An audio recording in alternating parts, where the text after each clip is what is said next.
दोस्तों क्या हाल है। मैं तो ठीक हूँ, आप कैसे हैं। दोस्तों आज हम उस नावल का तज़किरा करने जा रहे हैं जो चिल्ड्रन लिटरेचर में आता है, जिसका जॉनरा, लेकिन इसे हैरी पॉटर के साथ इसकी मकबूलियत को मापा जाता है, यूसी के इक्वल जा बनता है। लिटिल लॉर्ड फॉन्टेलेरॉय, इसे दुनिया की 20 लैंग्वेजेस में जो है तर्जुमा कर दिया गया था। इसको लिखा किसने? फ्रांसिस हॉयसन बर्नेट ने। ये कब पैदा हुई थी? ये पैदा हुई थी 1849 में और इनकी डेथ हुई थी 1924 में, यानी कि तकरीबन पहली जंग अजीम के साथ साथ लॉन्ग आइलैंड में इनकी डेथ हुई थी। और ये जो नावल है लिटिल लॉर्ड फॉन्टेलेरॉय 1865 में सबसे पहले निकोलस मैगज़ीन में पब्लिश हुआ था। आप अगर इसकी लाइफ के बारे में जानना चाहें फ्रांसिस हॉयसन बर्नेट की, तो इन्होंने अपनी लाइफ में 2 शादियां की थी। पहली सवान बर्नेट से, फिर उनको फिर डाइवोर्स हो गई। फिर स्टीफन टाउनशेंड से, उनसे भी डाइवोर्स हो गई। और इन्होंने बचपन में लिखना शुरू किया था अपनी फैमिली को सपोर्ट करने के लिए। इनकी फैमिली को सपोर्ट करने के लिए जब इन्होंने लिखना शुरू किया तो 19 ईयर्स की एज में बेहतरीन किस्म की इनकी राइटिंग मैगज़ीन में पब्लिश होना शुरू हो गई और इनको इनकम भी मिलना शुरू हो गई। अब आपको बताना है करैक्टर्स के बारे में। इसमें जो करैक्टर्स हैं उनमें सेड्रिक एरल हीरो है, ये एक बच्चा है। लॉर्ड डॉरेनकोर्ट, ये एक सख्त मिजाज का उसका दादा है, जागीरदार है। इसमें आपको लॉर्ड डॉरेनकोर्ट में आपको इंग्लैंड के उस दौर की तस्वीर मिलेगी जब इंग्लैंड में जागीरदाराना निज़ाम था।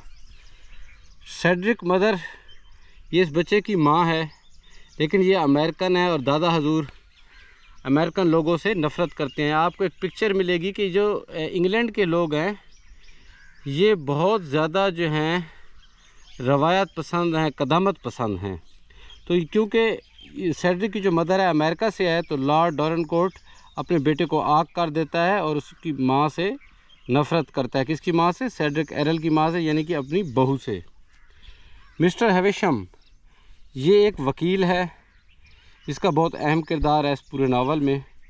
मिस्टर हॉब्स और डिक टिप्टन, ये मिस्टर हॉब्स शॉपकीपर है और डिक टिप्टन एक जूते पॉलिश करने वाला। ये दोनों दोस्त हैं किसके? सेड्रिक एरल के। और नीचे जो नाम है बेंजामिन टिप्टन, ये डिक टिप्टन का भाई है बेंजामिन। ये नावल में यू टर्न लेके आता है। बेविस जो है लॉर्ड डॉरेनकोर्ट का दूसरा बेटा है। तो दोस्तों अब हम उस मशहूर ज़माना कहानी का आगाज़ करते हैं जिसके लिए आज हमने आपको तकलीफ़ दी है। आप साथ साथ परिंदों की आवाज़ें इंजॉय करते रहें। सामने जानवर भी खड़े हैं, गाय खड़ी है, उसका बछड़ा खड़ा है जिसे हम सराइकी में वच्छा कहते हैं और गाय को हम गां कहते हैं। सो ये खजूर है जिसको हम सराइकी में खजी भी कहते हैं। तो दोस्तों अब नावल का आगाज़ करते हैं। नावल स्टार्ट होता है जब लॉर्ड डॉरेनकोर्ट जो अर्ल है, कहाँ का? इंग्लैंड का, कासल डॉरेनकोर्ट का, वो जो है अपने बेटे को आग कर देता है जिसने शादी की होती है अमेरिकन लड़की से। हालांकि वो बेटा जो है जो अमेरिकन लड़की से शादी करता है वो बहुत ज़्यादा प्यार करता है अपने बाप से, लेकिन वो कहता है ना ऐसे तुम मेरे बेटे हो ना मैं तुम्हारा बाप हूँ, क्योंकि वो नफ़रत करता है अमेरिकन लोगों से। तुमने एक अमेरिकन औरत से शादी किया। और फिर दूसरा जुल्म ये था बकौल उस दादाजी के या उसके ख्याल के कि वो जो है गरीब था, जो औरत थी वो गरीब थी, सेड्रिक की मदर। अब नावल स्टार्ट हो रहा है, सेड्रिक की मदर जो है बेवा हो जाती है, सेड्रिक का वालिद फौत हो जाता है। अब जो उनकी लाइफ है वो बिल्कुल सादा हो चुकी है और बड़ी मुश्किल से उनका गुज़र बसर हो रहा है। लेकिन वो बच्चा जो है मिस्टर हॉब्स के पास स्टोर पे जाता है, उससे गपशप लगाता है। डिक जो एक मोची है उसके साथ भी उसकी गपशप है। और उसके अलावा जो है मिस्टर हॉब्स और डिक इन दोनों के साथ दोस्ती है। और एक और घर है जिसमें बहुत सारे बच्चे हैं, वहाँ भी उसकी दोस्ती है क्योंकि वो गरीबों से बहुत ज़्यादा मोहब्बत करता है। तो इसी तरह सिलसिला चलता रहता है। इतने में मिस्टर हैविशम जो है आता है और उसकी वालदा को मिलता है। मिस्टर हैविशम कौन है? वो एक वकील है जो लॉर्ड डॉरेनकोर्ट की तरफ से आया है वो उसको बताता है कि जो लॉर्ड का बड़ा बेटा है बेविस, उसकी डेथ हो गई है और अब जो है उसके पास कोई वारिस नहीं बचा, क्योंकि जो लॉर्ड का बेटा है वो मर चुका है, उसकी शादी भी नहीं हुई थी।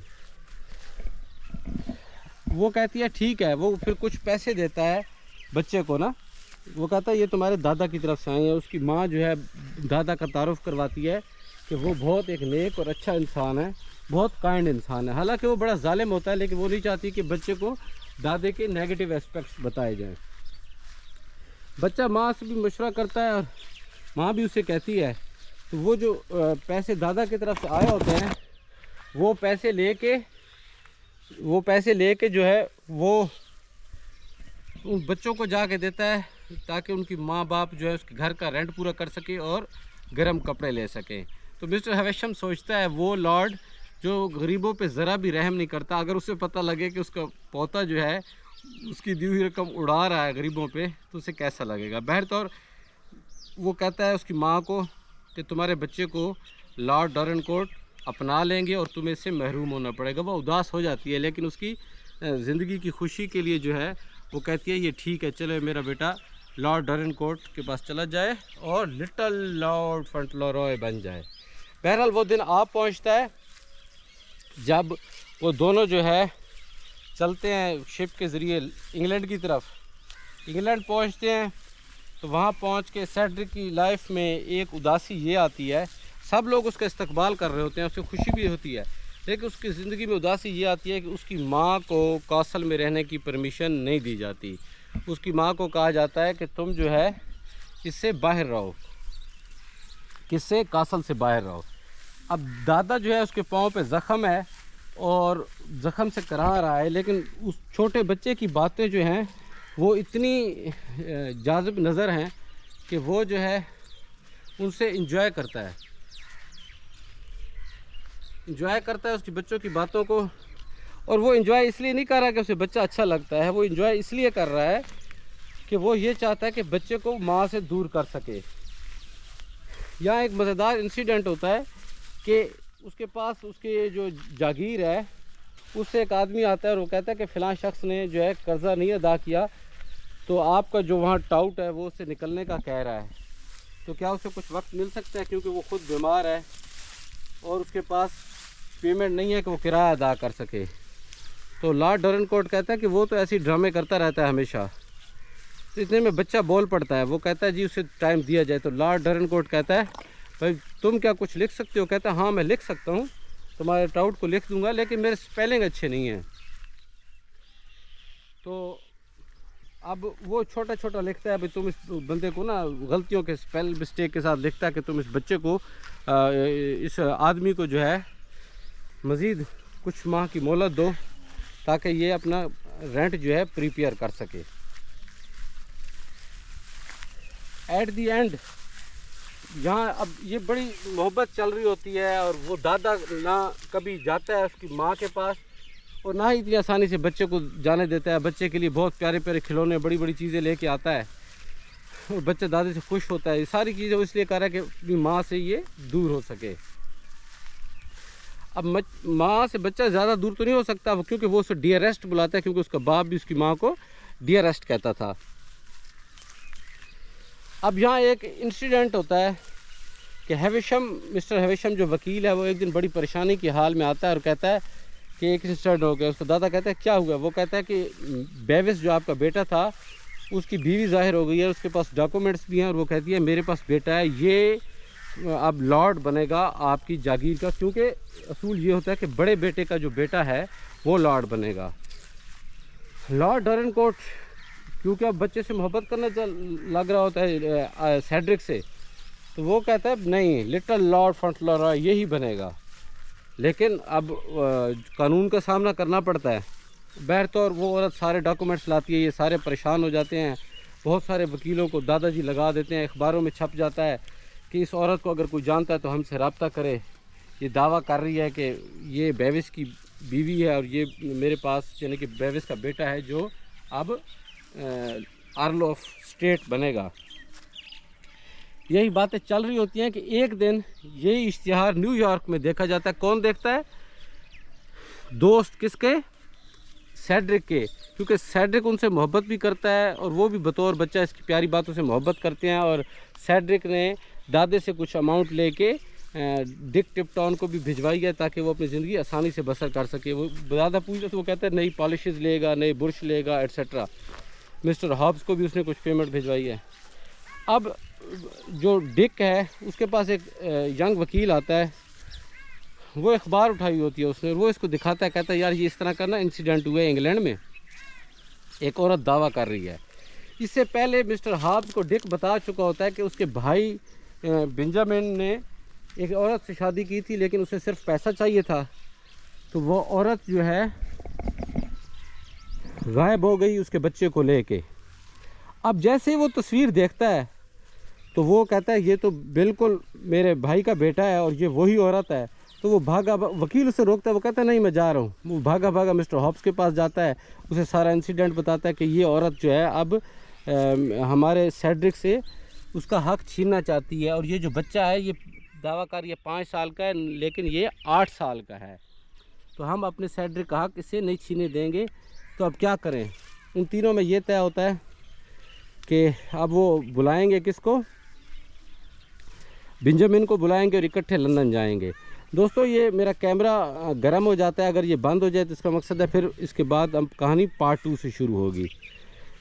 बहरतौर ये किस्सा चल रहा होता है, वो सारे वहाँ लंदन पहुँचते हैं, लॉर्ड डॉरनकोट के पास जाते हैं, वो उन्हें बड़ा प्रोटोकॉल देता है और ये सब जाके जो है वो